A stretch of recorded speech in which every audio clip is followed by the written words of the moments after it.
Bom dia, boa tarde, boa noite, ao canal, do Centro Espírita Irmão Clarencio. E mais uma vez estamos aqui, dizendo presente para o estudo do livro Céu e Inferno, e onde vamos estudar, estamos na primeira parte, no capítulo 7, Penas Eternas. Hoje o estudo é do item 14 até o item 17. Porém, antes de começarmos, eu escolhi um trechinho do Evangelho segundo o Espiritismo para nós podermos ler e nos ambientizar, chamar os espíritos amigos superiores para nos auxiliar nessa tarefa de falarmos sobre esse livro belíssimo que é o Céu e Inferno. E eu escolhi a Lei de Amor. É o capítulo 11, Amar o próximo como a si mesmo, aí o item 8, onde o espírito de Lázaro nos fala sobre a lei de amor. Eu não vou lê-lo todo, porque é grande, é extenso, e nós só temos poucos minutos para falar sobre o tema de hoje, que é Penas Eternas, como eu falei. Então, a lei de amor. O amor resume inteiramente a doutrina de Jesus, porque é o sentimento por excelência, e os sentimentos são instintos elevados à altura do progresso alcançado. Na sua origem, o homem só tem instintos.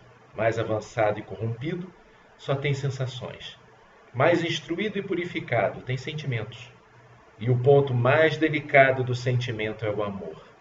Não amor no sentido vulgar da palavra, mas o sol interior, que condensa e reúne em seu ardente foco todas as aspirações e todas as revelações sobre-humanas. Nós vamos parar por aqui. Eu recomendo que leiam todo esse capítulo, esse item, para se deleitar sobre essas coisas maravilhosas que Allan Kardec trouxe para nós.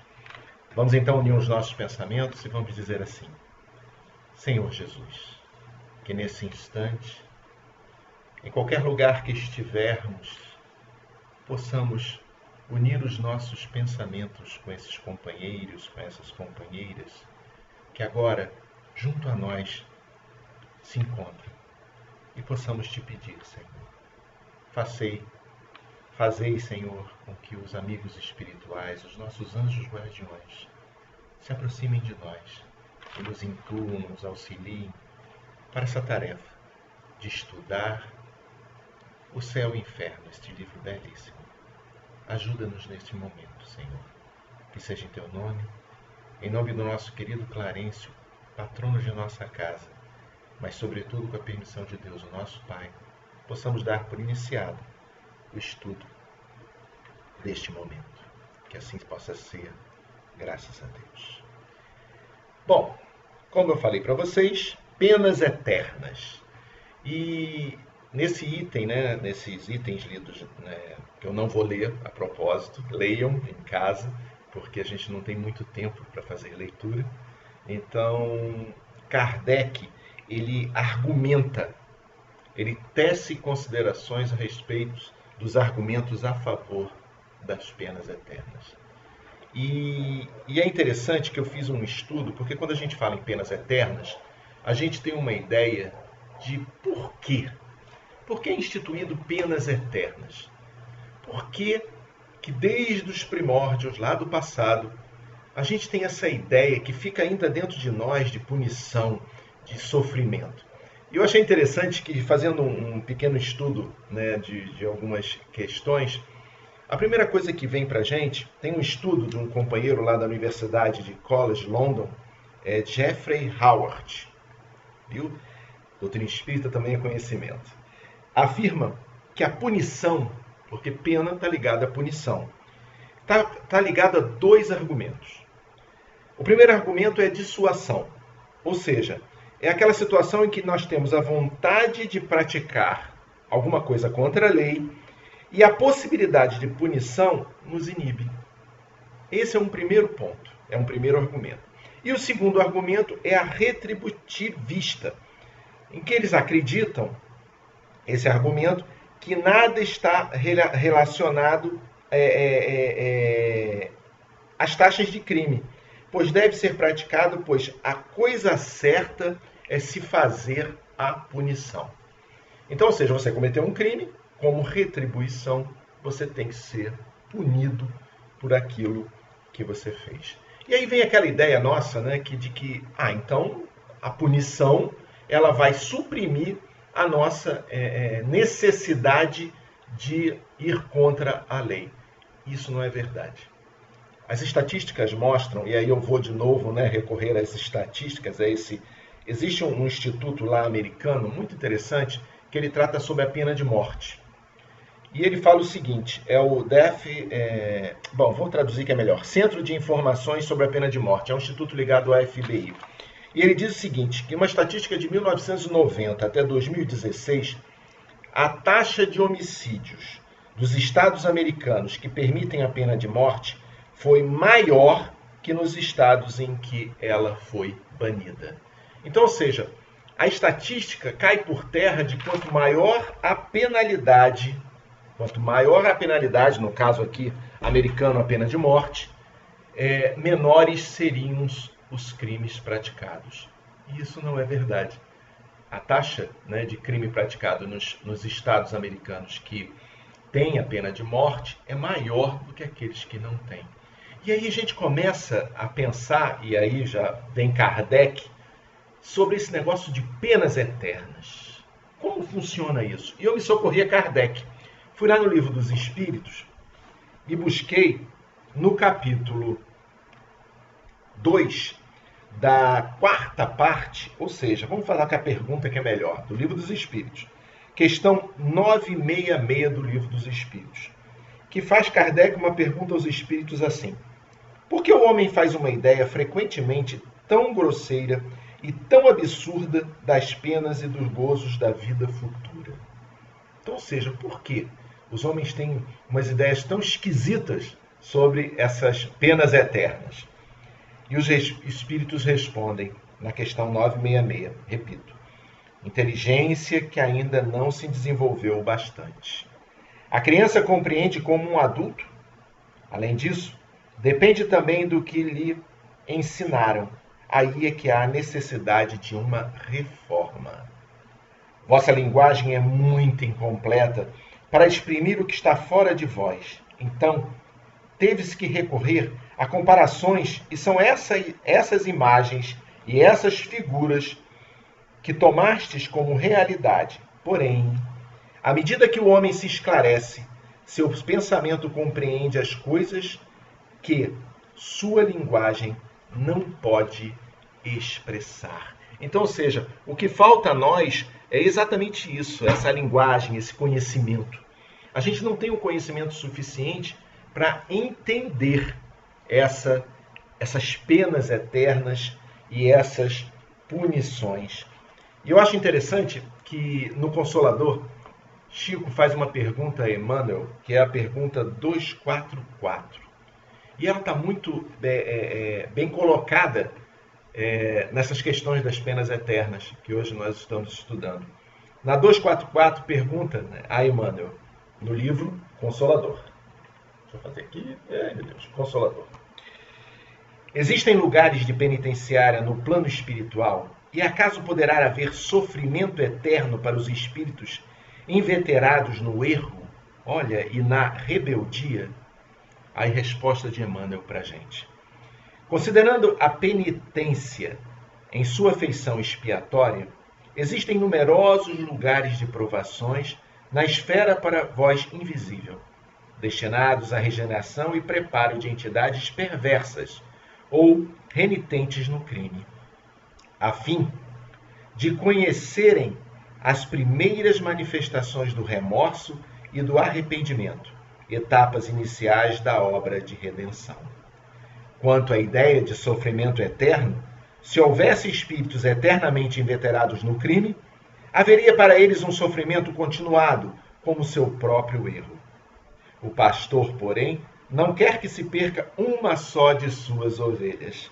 Dia virá em que a consciência mais denegrida experimentará no íntimo a luz radiosa da alvorada de seu amor. Olha que interessante. Então, Emmanuel é categórico ao afirmar que não há penas eternas. E por que essa ideia de penas eternas vem há tanto tempo? Porque falta, como diz Kardec, falta de esclarecimento, falta de conscientização. Eu li especificamente a Lei do Amor no começo da nossa conversa, porque ela exprime tudo. No começo, nós somos instintos, depois vem sensações, sentimentos e, por fim, o amor, né? Esse sol interior. Então, é através desse conhecimento que nós vamos começar a entender que tudo que nós fazemos, todos os equívocos, e as coisas boas também, mas todos os equívocos que nós fazemos contra a lei de Deus, nós teremos que responder. Então, ou seja, a partir desse momento, a gente começa a perceber que nós estamos muito além de punição, nós estamos no momento de aprendizado. E nós precisamos fazer o quê? É crescer. É fazer com que nós consigamos entender que essas penas, elas na verdade, elas estão existindo dentro de nós. Eu quando li esse Consolador, a primeira pessoa que me veio à cabeça foi naquele livro de André Luiz, Libertação, que era Gregório. Né? Leiam esse livro, é belíssimo. Em Libertação, e quem já leu, releia, que é muito importante. Em Libertação, Gregório é considerado o companheiro lá responsável por uma cidade das trevas. E todos o temem, com grande medo, né, e perversidade, pela capacidade negativa que o companheiro tem.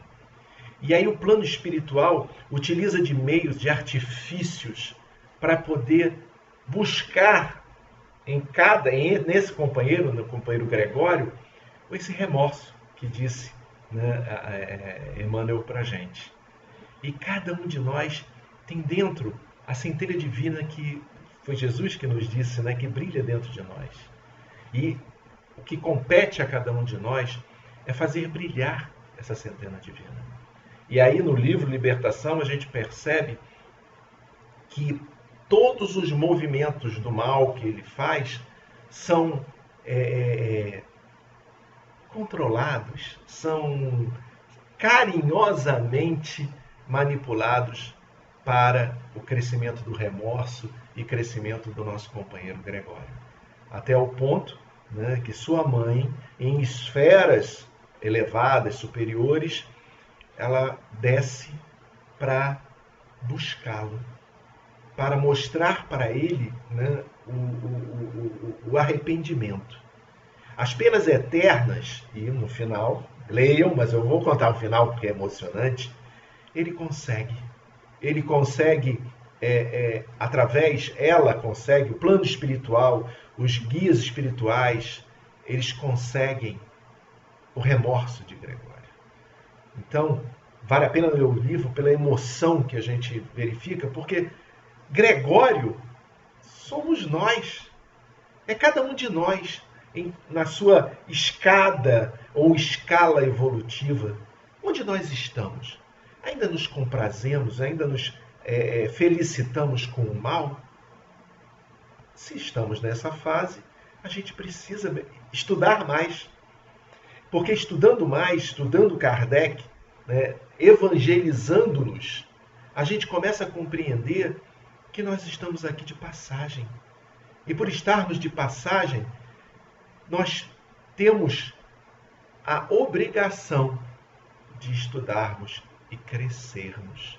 Quando Jesus diz para nós que nós somos deuses e que podemos fazer muito mais do que ele fez, temos que acreditar no Cristo.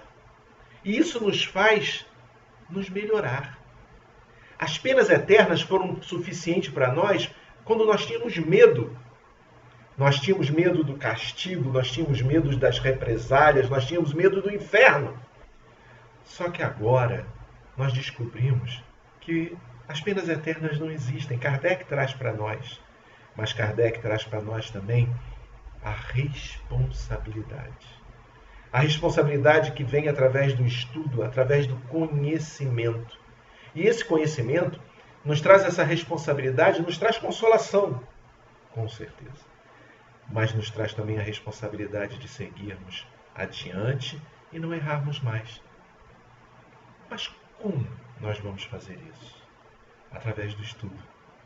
Através do estudo do Evangelho, através do estudo das obras da codificação, através de um estudo muito maior, que é o estudo de cada um de nós. Em que ponto nós estamos nessa escala evolutiva? Nós ainda estamos lá embaixo? Precisamos nos esforçar para crescer. Nós já estamos medianos? Ótimos, precisamos nos esforçar para alcançarmos o topo.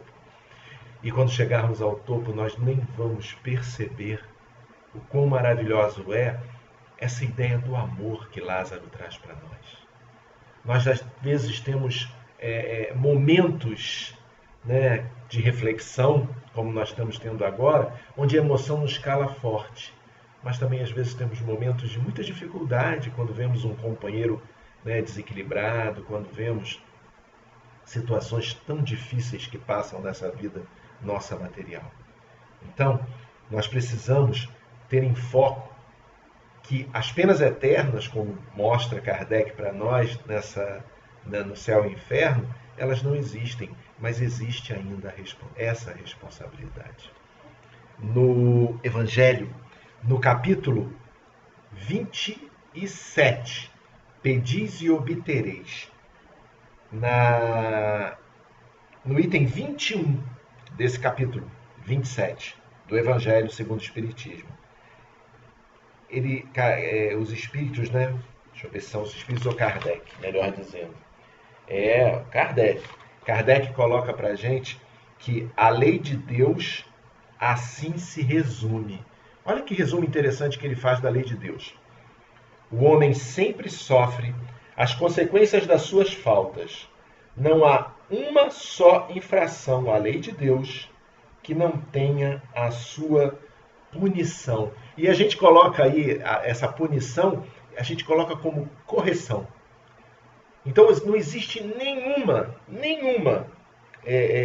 infração que nós cometamos que a gente não vai ser responsabilizado. Isso nos faz essa responsabilidade de nós pararmos de errar. Errar quando pensamos mal de um companheiro, errar quando vibramos mal por alguém. Essa é a responsabilidade que a doutrina espírita nos traz. Eu sempre brinco, dizendo que a pior coisa que aconteceu na minha vida foi conhecer a doutrina espírita. Mas aí eu também digo que foi a melhor coisa que aconteceu na minha vida. Por quê? Porque essa responsabilidade que ela nos dá, nos faz querer ser melhores. Não faz a gente ser melhor, porque ser melhor é um esforço que cada um de nós tem que ter. Mas ela me faz querer ser melhor. Querer ser realmente um soldado do Cristo. No Evangelho diz que nós não precisamos mais ir por circo e sofrermos as retaliações, a morte, para seguirmos Jesus. Basta que nós nos conscientizemos. E Kardec continua para a gente. O rigor sobre a lei de Deus, né, se resume. O rigor do castigo é proporcional à gravidade da falta. Ou seja, quanto maior a falta, maior o castigo. Para quê? Para o aprendizado. Para nós pararmos com essa ideia errônea desse ciclo vicioso do mal que nós fazemos. Jesus veio nos ensinar através da lei do amor e do perdão, que esse ciclo vicioso do mal, ele se quebra quando você perdoa. Por isso o perdão é tão importante. Continua Kardec para a gente. A duração do castigo para qualquer falta é indeterminada. Ela está subordinada ao arrependimento do culpado e ao seu retorno ao bem. A pena dura tanto quanto a persistência no mal. Seria perpétua se a obstinação no mal fosse perpétua, e de curta duração se o arrependimento for rápido. Olha que coisa interessante, olha como isso nos incentiva a melhorar. Então, ou seja, eu posso cometer os erros que eu quiser, mas eu serei responsável por todos eles. E esse arrependimento, se vier de maneira rápida, o castigo, a dificuldade, será rápida também. E aí cada um de nós tem o grau de dificuldade desse arrependimento, essa conscientização de Deus. Nós temos o exemplo em nosso lar do nosso querido André Luiz, o período, os anos que ficou naquele momento de perturbação, até o momento que ele percebe que Deus existe. E se Deus existe, não é possível ele passar por tanto sofrimento. E ele ora. É uma parte belíssima de nosso lar, quando as lágrimas de André Luiz limpam o seu rosto. Esse é o arrependimento real. Não é esse arrependimento que às vezes, fiquei arrependido. Tá, mas o que você vai fazer para modificar a situação grave que você cometeu? E aí nesse instante aparece quem para André Luiz? Aparece Clarencio. E ele pergunta, é uma passagem belíssima quando ele pergunta: tu és o anjo do Senhor? E Clarencio responde: não, sou apenas teu irmão. Olha que resposta linda. E aí nos faz remeter, nos faz lembrar que nós estamos cercados de entidades espirituais. Sejam elas para o mal, que ainda não conhecem o bem, não vamos dizer que é mal, mas desconhecem o bem, e inúmeras entidades espirituais vinculadas ao bem, vinculadas a Jesus. E nós nos insistimos em vincularmos as entidades inferiores, porque ainda somos muito materialistas.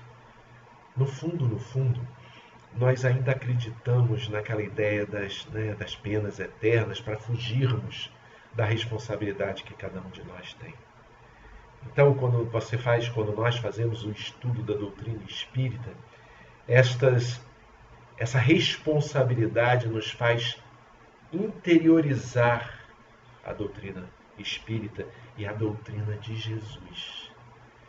A doutrina de Jesus na sua maior consideração, que é da lei do amor.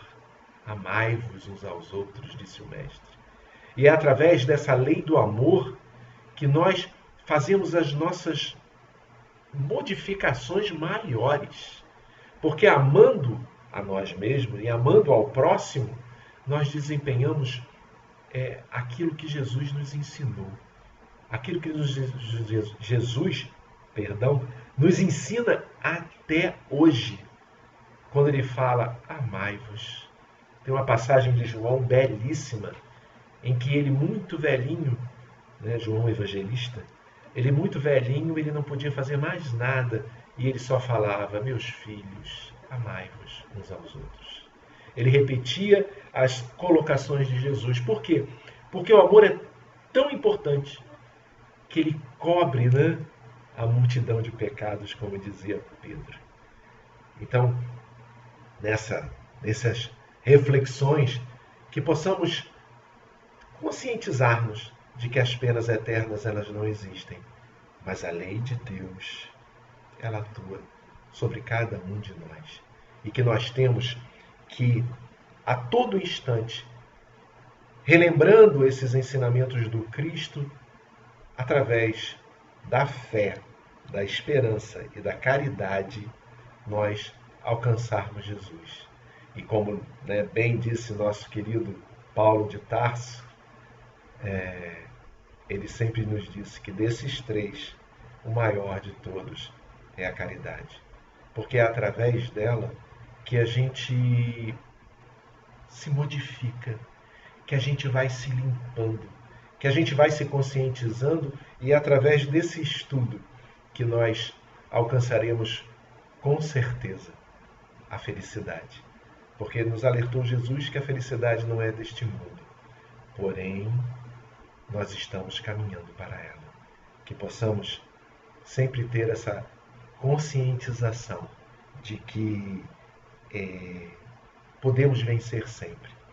Para finalizar, Kardec coloca para a gente, nessa que eu estava lendo sobre o Evangelho, no Pedi e Obtereis: o homem é assim, incessantemente, o árbitro da sua própria sorte. Ele pode abreviar o seu suplício ou prolongá-lo indefinidamente. Sua felicidade ou sua desgraça depende da sua vontade de fazer o bem. Ou seja, como está a nossa vontade de fazer o bem? E podemos fazer o bem de tantas formas. Como está essa vontade? Que nessa reflexão possamos sempre ter em mente que podemos sempre melhorar. Porque Jesus é o caminho, a verdade e a vida. Ele é o bom pastor. E ele disse para a gente que nenhuma ovelha se perderia. Então nós, como ovelhas perdidas, precisamos fazer a nossa parte. Precisamos melhorar sempre. Vamos então agora, que o tempo urge, fazer a nossa prece. Uma prece de agradecimento a Deus, aos bons espíritos, por nos auxiliarem nesse momento. Digamos assim: Senhor Jesus, que a tua doce e serena paz nos envolva, onde quer que estejamos. Que possamos sentir as tuas vibrações de amor, de paz. Esse bálsamo, Senhor, que tu nos destes através da doutrina espírita. A consolação, a responsabilidade, a fé, o amor. Ajuda-nos, Senhor, a nos melhorarmos sempre. Fortalece a nossa vontade no caminho do bem. E que a tua paz envolva a todos nós, neste momento de dificuldade que todos nós passamos. Que lembremos que tu, Senhor Jesus, está no leme dessa embarcação e que nada poderá nos atingir, porque somos espíritos imortais. Assim, Senhor, que seja em teu nome. Em nome dessa espiritualidade amiga, protetora, que nos auxilia sempre.